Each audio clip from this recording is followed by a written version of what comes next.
What's up, guys? So we're going to talk about the bar path and bench press. Why does the bar path and bench press get way more, I don't want to say information, way more attention than the other two of the power lifts, right? Between squats and deadlifts. Mechanically and EMG muscle activity wise, prime movers, um, it makes more sense with squats and deadlifts to be in a straight up and down line. You don't want that bar to be too far away from that center point because that makes more torque. More torque, not twerk, torque makes more tension at places where we don't want it. So it's kind of like, you would rather carry that gallon of milk closer to you, closer to your center of mass versus holding it out here. It's going to be way harder to hold it out here, especially if you got to walk all the way back to the supermarket, all the way up to, third floor of your apartment, whatever. That's going to be way harder than if you just carry it close, right? You don't carry your grocery bags out front. You hook them on your arms close to your center of gravity. Boom. That takes away a lot of that torque, pressure, tension. So they look at, for bench press, a J curve. That's the term that they're calling this bar path, because it's not a straight up and down line, and they're not necessarily referring to like a straight angle either. It's more of like a scooping motion, and the whole point is that it's a scoop up towards your head, very similar to what would be like an overhead press motion. And let me pull up that picture that I'm referring to. So here, head is going to be over here, shoulders be in line there, and then feet shoot out this way. So if you look at the noobs, the beginners, they're going to have a pretty low touch point, but then they're going to try to shoot it straight back up. That's going to be really far away from that set point, or what would be the center of mass, center of gravity for quote unquote your shoulder joint, because that's going to be that line of force, right? That's a ton of distance to make up.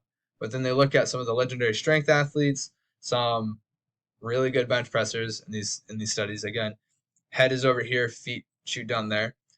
They're making a low touch point. Nice, slow, and controlled. We get to use your prime movers in a really strong, stable position. Going down, you get to set your lats even. And they're actually trying to shoot up towards their head, decreasing that moment arm to come back up, right? So both these guys had a very relative low touch point. And then Bill Casimir over here is like, whew, he had quite the crazy one. This is not necessarily what you want to go for, unless you're Bill Casimir. But Mike Bridges over here had probably the more equal, or the more evenly distributed forces, especially when it comes to that J curve, because they call it the whoop right there, right? Scooping up. So if we look at an older video of me doing bench press, I'm working on it. I'm trying to get that J curve. So pull it here. So I start down, come at that low touch point, pause, and then I'm more or less retracing that line, right?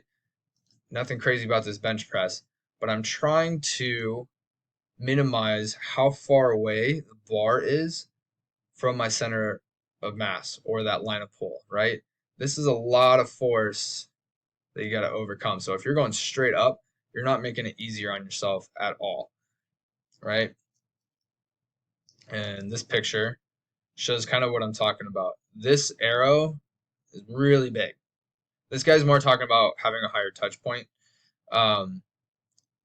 That's going to be individual, where you're going to touch, how wide your grip is, what you've been training, what works best for you. But the idea is that the bar path should do that J curve. So both of these, you're going to want to almost overhead press. I think he's actually doing an underhand grip here.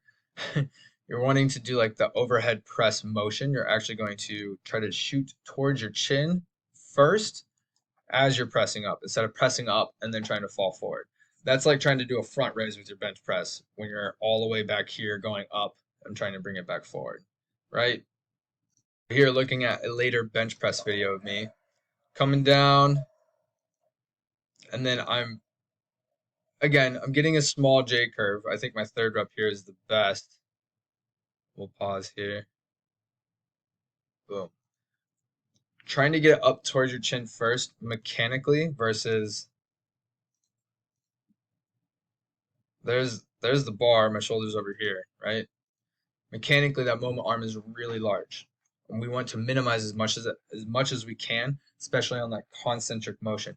You're going to be strong enough to get it down, but that concentric motion, a lot of people, not a lot, it makes sense. Majority of people are going to be weaker when it comes to that concentric motion.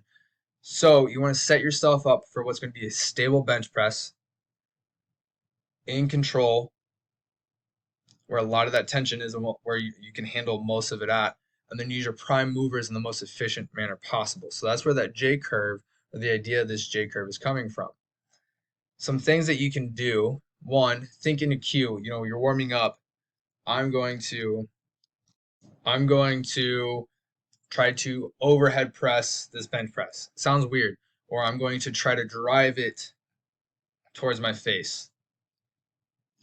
Warm up with a lighter weight, just like building technique. It's not going to be perfect, and you're not going to get that bench increase just like that. It's a skill. Anybody that's done something great didn't learn the skill right away, and they didn't just take it up. They had implications to develop the motor patterns required, right? And then another way is you have to do something that's going to force your body to do that manner. So a lot of people, a lot of powerlifters neglect overhead pressing. I think it's a good option, developing good, strong shoulders. But I think it overemphasizes onto the shoulders. But it's a good baseline. Finding a low bench variation. So like taking like 245 plates and putting it underneath this, or the lowest setting on an incline bench that you can do. That's going to automatically force you to drive up towards your head. And it's right smack dab in the middle between an overhead press and a bench press, right? It's teaching you the motor pattern, the motor efficiency to drive up in that manner. Plus, you'll get a little bit more chest gains and triceps because more range of motion and stuff. But anyway, um, that's a little scoop on the J curve on the bench press. Some easy actionable items to utilize that J curve forward. I recommend spending 2 to 3 weeks just developing that technique, that drill, and moving forward. Spend a block doing some low incline bench press, or even throwing in overhead press as a light accessory day just to feel that motor pattern. So hope this helps. Yeah, peace out.